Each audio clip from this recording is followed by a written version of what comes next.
Si todos los cuerpos caen en el vacío a la misma velocidad, la siguiente pregunta es: ¿y cuál es exactamente esa velocidad?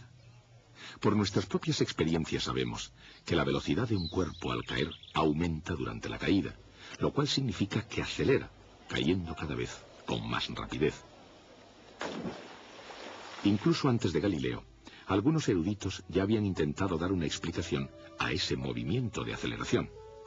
Aproximadamente 100 años antes, Leonardo da Vinci ya había hecho su propio estudio de la caída de los cuerpos, animado quizá por su sueño de volar.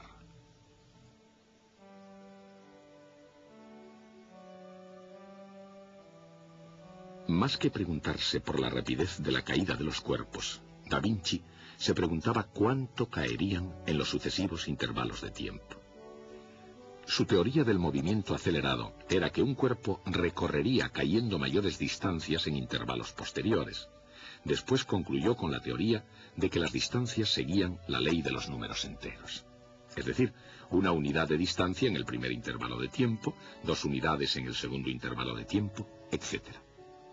Galileo adoptó el método de descripción de Leonardo da Vinci, pero llegó a una conclusión diferente de cómo crecían las distancias. En lugar de crecer de ese modo, Galileo tenía la teoría de que las distancias estaban relacionadas con los números impares. 1 unidad de distancia en el primer intervalo de tiempo, 3 unidades de distancia en el segundo intervalo, 5 unidades de distancia en el tercer intervalo, etc. En otras palabras, según Galileo, la distancia recorrida en cada intervalo es proporcional a los números impares. Galileo llegó a sus conclusiones después de realizar una brillante serie de experimentos en los que medía el tiempo que rodaba una bola por planos inclinados cada vez más empinados. La ley de los números impares de Galileo se puede ver en acción en algún lugar sorprendente, y que a Galileo le hubiera causado más asombro que la misma superficie de la Luna. En una montaña rusa de un parque de atracciones al sur de California,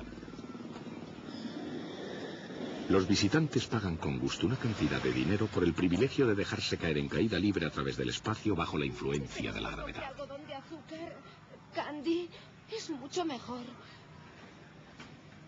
A mí esto no me gusta nada. No. De hecho, esta parte del paseo es gratis. Oh.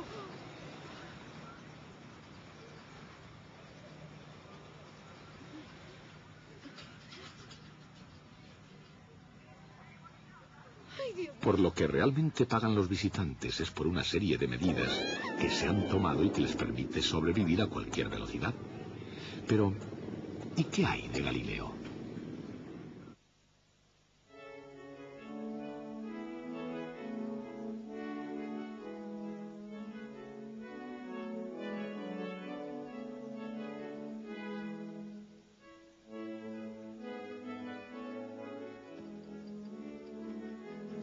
Si esto es una unidad de distancia, esto debería de ser 3, y esto 5, y así sucesivamente. Y realmente lo son. Galileo tenía razón. En sucesivos intervalos de tiempo, las distancias recorridas cayendo siguen los números impares. Aquí hay algo más que Galileo también vio. Fíjense en la distancia total recorrida en un instante. Después del primer intervalo de tiempo, 1 unidad de distancia. Después del segundo intervalo, 4 unidades de distancia. Después del tercer intervalo, 9 unidades de distancia. Después del cuarto, 16 unidades. En otras palabras, al final de cada intervalo, la distancia total recorrida cayendo es de 1, 4, 9, 16, 25 y así sucesivamente. Y esos números son, por supuesto, cuadrados perfectos. O sea, que la distancia recorrida en la caída es proporcional al cuadrado del tiempo. Y de este modo, la ley de Galileo se puede escribir en una simple ecuación, utilizando S para la distancia y T para el tiempo. ¿Qué quiere decir? Que estamos hablando de la distancia como función del tiempo.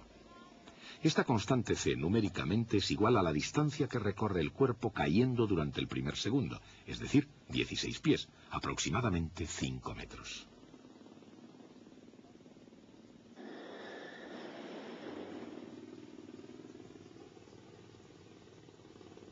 En cualquier punto de la caída, la distancia es igual a c veces el cuadrado del tiempo. Así, después de 2 segundos, la distancia recorrida cayendo es igual a c veces 2 al cuadrado, o sea 4c. Si tomamos el valor 16 para c, sabemos que ha caído 64 pies, unos 19 metros y medio. De nuevo, esta fórmula quiere decir que para cualquier instante t se puede encontrar el valor ds. En este punto, cualquier visitante, aunque petrificada por el susto, puede preguntarse cuánto ha recorrido en su caída en cada instante. Y quizá quiera también saber con qué rapidez está cayendo. Se divide entonces la distancia que recorre cayendo entre el tiempo que ha empleado. Por ejemplo, como durante los 2 primeros segundos cayó 64 pies, su velocidad media será de 32 pies por segundo, unos 9 metros y medio por segundo. Pero eso es solo su velocidad media. Al comienzo, ella estaba parada. Después de 2 segundos, ella está cayendo mucho más deprisa que 32 pies por segundo.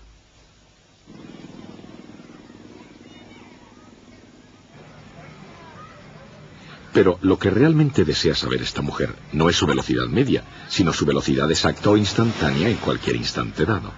Sin embargo, si queremos utilizar la misma ecuación, dividiendo la variación de distancia por la variación de tiempo, se nos plantea un serio problema.